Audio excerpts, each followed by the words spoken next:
প্রথমে আপনাদের রেক্টেঙ্গুলার টুলে ক্লিক দিতে হবে, এরপর গোল যে বক্স রয়েছে শেপটা সেটা নিয়ে নেবেন। এরপর আপনারা এখান থেকে কালার দিয়ে নেবেন। আবার এটা কালার আপনার দিয়ে নেওয়ার পর এটা দুটো করে নেবেন। তো আমি দুটো করে নিচ্ছি, দেখেন আমি সি এখান থেকে অঙ্কন করব, দুটো করে নিয়েছি। এটা আমি অন্য কালার দিব। তো এখানে আমি অন্য কালার দিতেছি, এই পাশ থেকে যে কোনো একটা কালার আপনি ইচ্ছা মতন দিয়ে নেবেন। নেওয়ার পর দেখুন দুটা কিন্তু দুই কালার, এবং প্রথমে যেটা নিয়ে হয়েছে সি এর মতন আইকন হয়েছে চাঁদের মতো। এখানে আপনি আস্তে আস্তে এটি যেরকম করবেন সেরকমভাবে সি আকৃতি করতে পারবেন বা চাঁদের আইকন করতে পারবেন। এটি যখন হয়ে যাবে তখন দুটি সিলেক্ট করতে হবে। সিলেক্ট করার পর আমি যে বাটনটিতে ক্লিক দিব সেই বাটনটি একটু খেয়াল রাখবেন। আমি এখান থেকে অ্যাডজাস্ট করে নিলাম।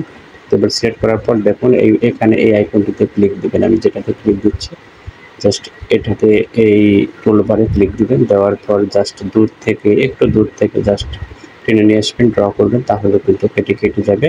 আর আপনার যদি এটি হচ্ছে অ্যাঙ্গেল করতে চান সেটাও করতে পারবেন। বিভিন্ন কালার দিয়ে নেবেন, ডান বাটনে ক্লিক দিবেন, এখানে আসবেন, আসার পর শেয়ার অপশন রয়েছে, এভারেজে যাওয়ার পর শেয়ার দেখুন, হ্যাঁ এখান থেকে এসে আপনি শেয়ারে ক্লিক দিবেন। দেওয়ার পর এখান থেকে যদি -20 বা 17 দেন তাহলে কিন্তু আপনি ওটি টানে দেখবেন যে এটা আসলে গোল যে সার্কেল রয়েছে এটা টানলেও আপনি বুঝতে পারবেন যে আপনার শেপটা কেমন হইতেছে। তো আমি সরাসরি মাইনাস বসিয়ে দিলাম, দেখেন এরকম হবে। বিভিন্ন ধরনের বিভিন্ন অ্যাঙ্গেলে এখানে আপনি ঘুরাতে পারবেন। আমি যেভাবে ঘুরাচ্ছি এভাবে আপনার যেটা ভালো লাগবে সেটা এভাবে অ্যাডজাস্ট করে নেবেন।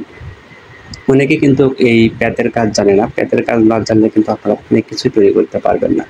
তো আজকের ভিডিও যেহেতু আমি খুব দ্রুত করতেছি এই জন্য সবকিছু ডিটেলস আপনার দেখাতে পারতেছি না। দেখুন আমি একটু কপি করে নিলাম, জাস্ট কপি করে নিলাম। আপনারা ভালো করে দেখবেন, ডিসটা ভালো করে দেখলে বুঝতে পারবেন। যেখানে বুঝতে পারবেন না সেখানে একটা স্লো করে আবার ভিডিওটি দেখবেন, তাহলে বুঝতে পারবেন। যেহেতু আমি সরাসরি ব্লকার দিতে পারি নাই এই জন্য একটু প্রবলেম হতেছে। পরবর্তী যে ভিডিওগুলো দেবো অবশ্যই ব্লকার দেবো। আমি একটি ছোট করে নিলাম এবং অন্য কালার দিলাম এখানে।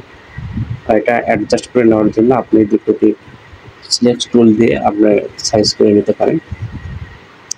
এরপর এখানে আমি একটা দিব, একটা লোগো তৈরি করব। আমি এটি সিম্পলভাবে জাস্ট দেখানোর জন্য আপনাদের করতেছি। দেখুন এখানে টাইপ করার পরে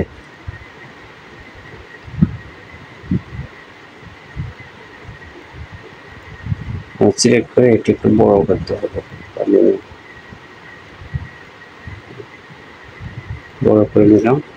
এটি যদি ডবল করি এখন আমি, তাহলে সিলেক্ট করতে হবে। সিলেক্ট করে অবশ্যই আউটলাইন দিতে হবে। তো আমি একটু বড় করে নিই,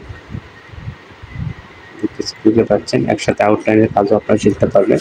পেন বাটন আউটলাইন করে দিলাম। এবার অবজেক্টে যে প্যাথে যে আপনার অফসেটে ক্লিক দিবেন, তাহলে কিন্তু আপনার আউটলাইন যে রয়েছে সেটাও হয়ে যাবে। এখন দুটো হয়ে গেল ডবল। তো আপনার গ্রুপটা অবশ্যই আনগ্রুপ করে নেবেন।